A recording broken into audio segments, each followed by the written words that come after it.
we will. I don't care. Done. So, can we, information, thank you everyone. Information item number 9, Los Angeles County Committee on School District Organization Territory Transfer Update. A very light issue at this 10:45 p.m. And I will breeze right through this, Madam President. Much of this information has already been shared through communications to stakeholders as well as listed in the paper.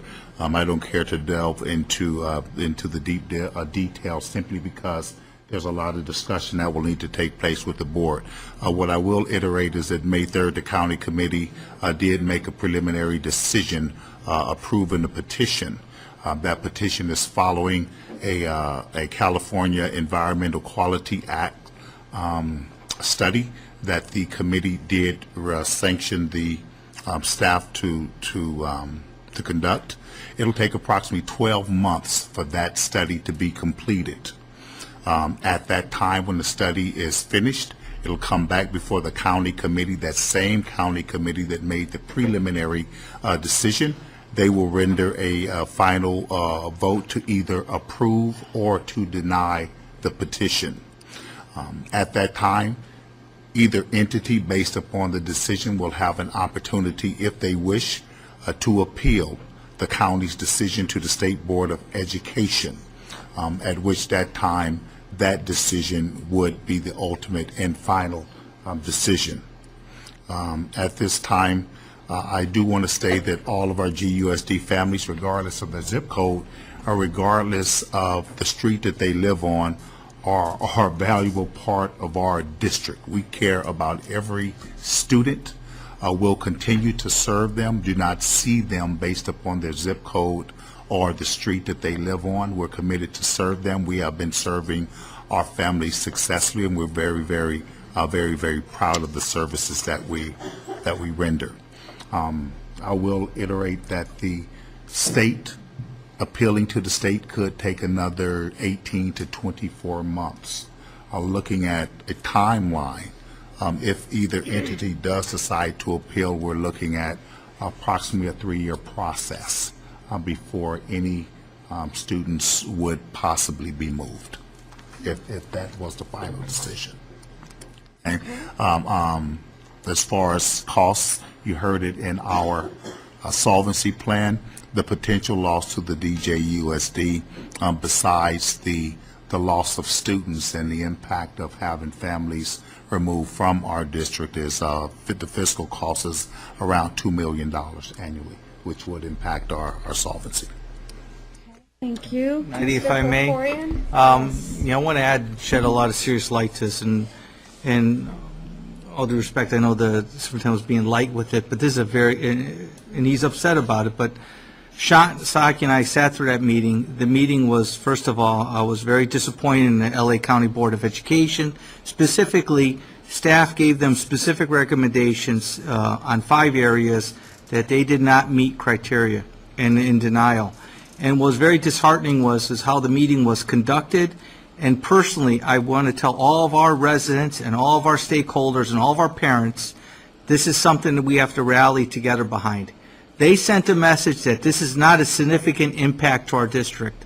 That is a lie. It is a significant impact to our district. It's going to impact our district by $2 million a year, ongoing.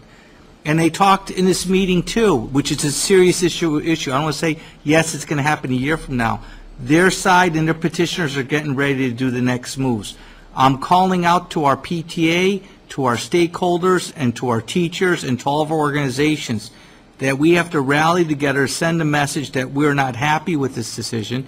Yes, we're going to wait for the CEQA and a report to find out what the findings are going to be. Yes, it is preliminary. But at the same time, I'm sending a message loud and clear to our counterparts in La Cañada and to our La Cañada School Board. A lot of the messages were said there. Some of the message was putting down our school district, criticizing our class size, criticizing our programs, and I, as one board member, will not stand for that. The other thing that was very disheartening, and I want to make it very clear, with several of the trustees on the LA County Board specifically said it could be a judgment call on impact to us. They also stated, and Sean, correct me if I'm wrong, They talked about that they had 300 or 600 plus Allen Bill kids, students. And they talked about if we do this transition, it has to happen immediately. What were they going to do with the students? They would have to either cut them loose because they do not have the space or capacity to do it.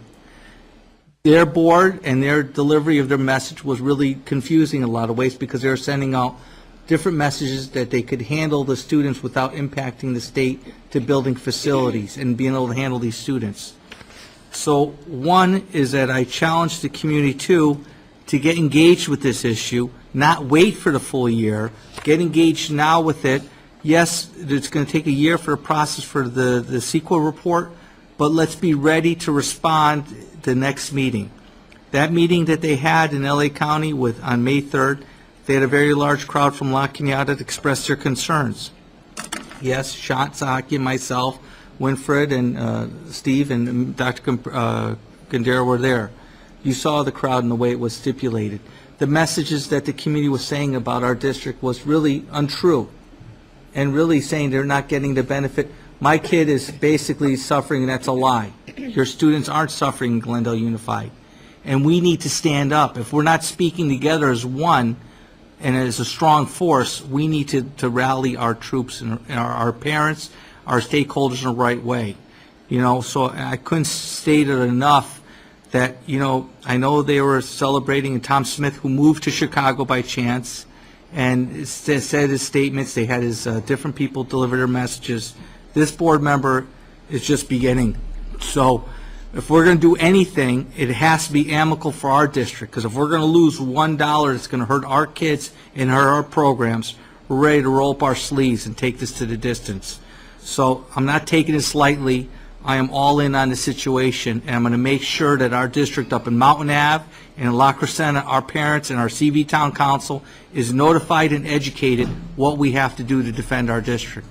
Because right now, our district and our integrity was challenged, and there was a lot of misinformation that was stated at that board meeting that wasn't true.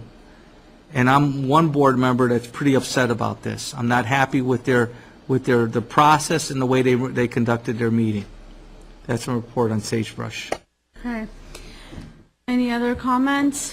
So I want to thank Mr. Krikorian and Mr. Sahakian for joining Mr. Roberson and staff being there and taking that piece on for us that day. And to the next piece, Mr. Roberson, on this then is that there's nothing that's happening to our students right now, to our families right now.